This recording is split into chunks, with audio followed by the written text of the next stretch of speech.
May Ghost Project? Wala po. Sigurado ka? Opo, Kaya definitely. ka dahil pag meron kami ma-discover na may Ghost Project, pakukulong kita rito. Minimum totoo. Wala po talaga. Meron ka mga pictures na lahat ng mga proyekto ginawa mo?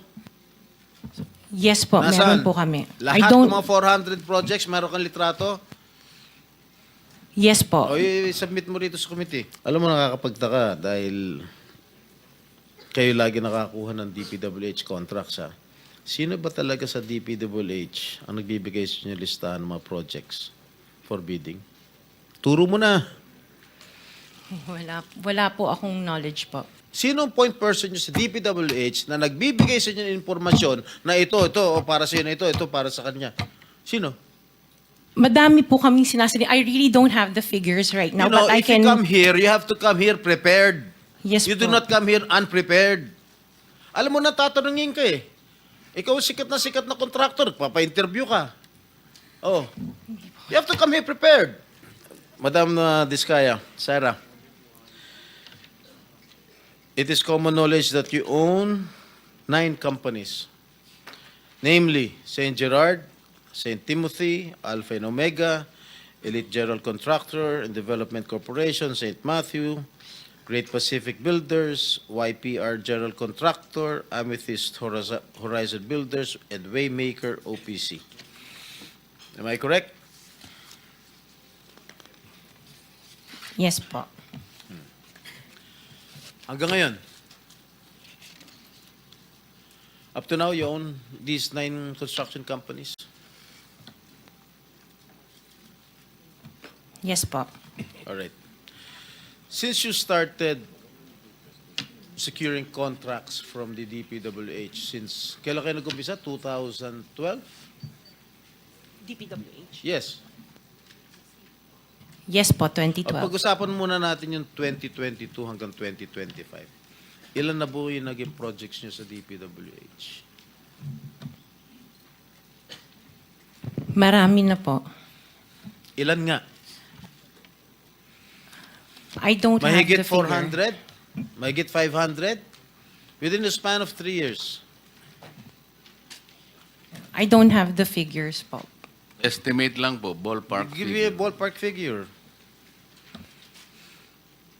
Siguro po mga 400 ganun. I'm not Siguro. I'm really not sure. Okay. I don't have the figures with me. Sa loob, sa bawat taon, ilang bidding ang sinasalihan mo? Marami po kaming sinasalihan na bidding. All flood control projects? No po. O ano pa yung mga projects? Buildings, kalsada, Nationwide or only in Metro Manila? nationwide po. Nationwide. All right. Pero yung bulk ng mga projects na award sa ng DPWH, mostly sa Metro Manila. Am I correct? Hindi po, sa probinsya po. Sa iba-ibang lugar. No, the bulk of your contracts. Here in Metro Manila? No po, outside Metro Manila ang Where marami. outside? Where outside of Metro Manila? We have in Romblon, Cebu, Bohol, Bacolod, Zamboanga. Hindi naman po kami namimili ng lugar. May Ghost Project? Wala po. Sigurado ka? Opo, Kaya definitely. ka dahil pag meron kami ma-discover na may Ghost Project, pakukulong kita rito. Minimum totoo. Wala po talaga. Meron ka mga pictures na lahat ng mga proyekto ginawa mo? Yes po, Nasaan? meron po kami. Lahat ng mga 400 projects, meron kang litrato? Yes po. O i-submit mo rito sa committee. Okay po. Okay. Sa mga bidding na sinasalihan mo ng mga kumpanya mo, itong 9 na kumpanya, ilang beses kayo nanalo? At ilang beses, kung natatalo rin kayo sa Actually, bidding, I ilang don't beses kayo have the natatalo? actual figures, pero sa napanalunan, very minimal lang po talaga, mga 2%. Pero ang dami namin projects po na sinasalihan na bidding. So, sa loob ng isang taon, pag nagbibidding isang kumpanya mo, halimbawa itong Saint, ano ba yun, yung Alpha Phi Omega, Ilang beses kayo nag-bid sa isang taon at ilang beses kayo nanalo? Madami po kaming sinasali. I really don't have the figures right now, you know, but I if you can... come here, you have to come here prepared. Yes You do po. not come here unprepared. Alam mo na, tatanungin ka eh. Ikaw sikat na contractor, papa-interview ka. Oh. You have to come here prepared. Your Honor, I am prepared for the flood control projects that you are mentioning. I have the statistics of how many I bidded and how many I lost and how many I won. Okay, you mentioned it to us right now.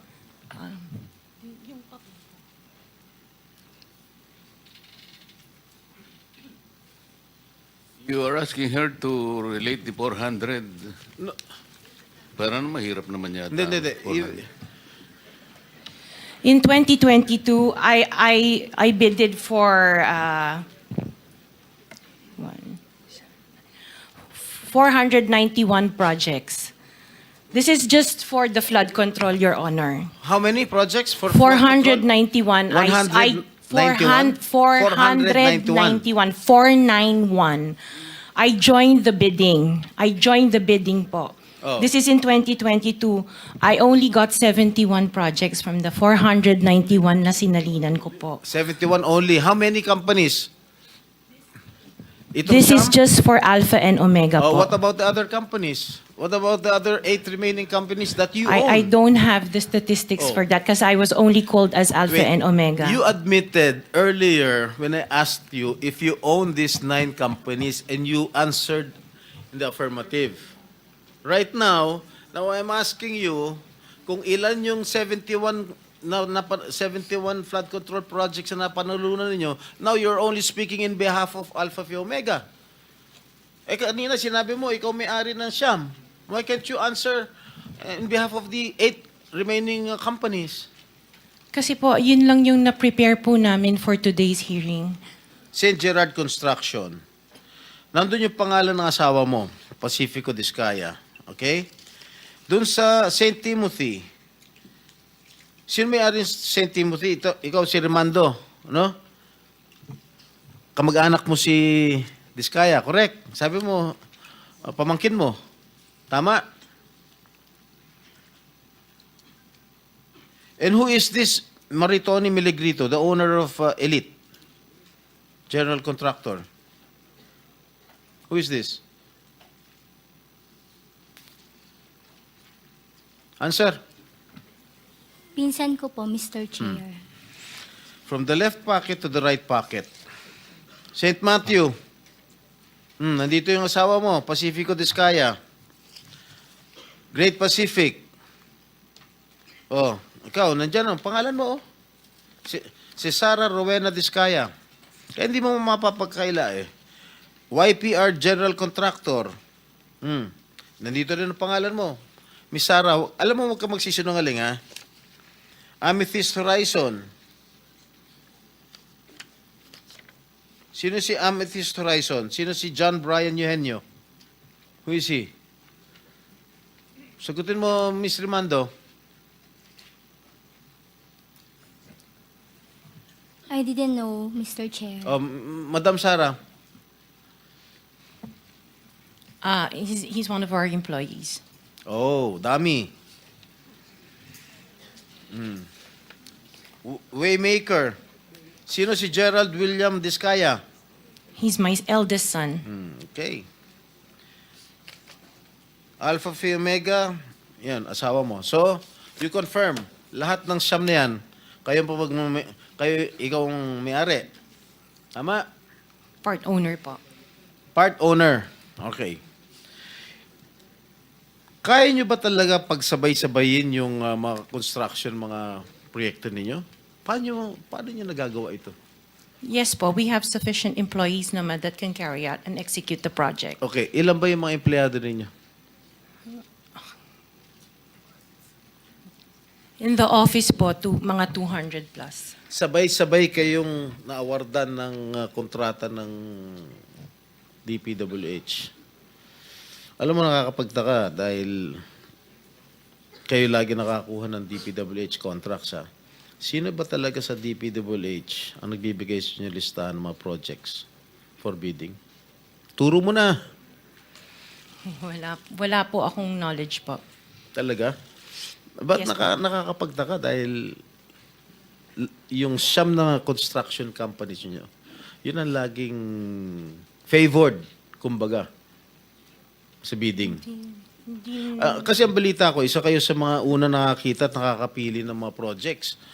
Bago pa mabuo ang National Expenditure Program, yung tinatawag natin na NEP. Parang menu lang sa restaurant na nakaka-order kayo kaagad. Sino ang point person nyo sa DPWH na nagbibigay sa inyo ng informasyon na ito, o para sa inyo, ito para sa kanya? Sino? Sir, wala po akong nakakausap po. Wala kang kilala sa DPWH. Wala po. Hindi kami maniniwala niyan, wala kayong kilala sa DPWH. Meron ako yung mga engineer, yung mga district engineers, tsaka Yun mga pala. Sino ang mga district engineer na nakilala mo? pero hindi po sila nagbibigay ng project po sa akin. At tinatanong ko, wala naman ako sinasabi sa'yo kung nagbibigay sila ng project. Sino ang kakilala mo sa DPWH? Sila, mga DE po. DE Yeah, okay. ng, Sabi mo, sino? teka sandali. DE ng Laguna, O, sino DE nga? ng... Banggitin mo yung pangalan. I can't remember their names kasi I don't transact on Okay, behalf of DE the ng companies. Laguna. Sino pa? DE ng Bulacan, DE ng... Is he here? Nandito ba? Yung DE ng Laguna, DE ng Bulacan, nandito ba? DE ng Bulacan nandito. Okay, paano nyo nalalaman ang mga projects for the bidding? Sino ang nagbibigay ng listahan sa'yo? We don't have a list. Naka 6 minutes ka na, erap.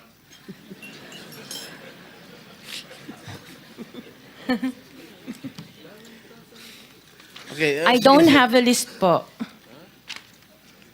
Sinisira mo yung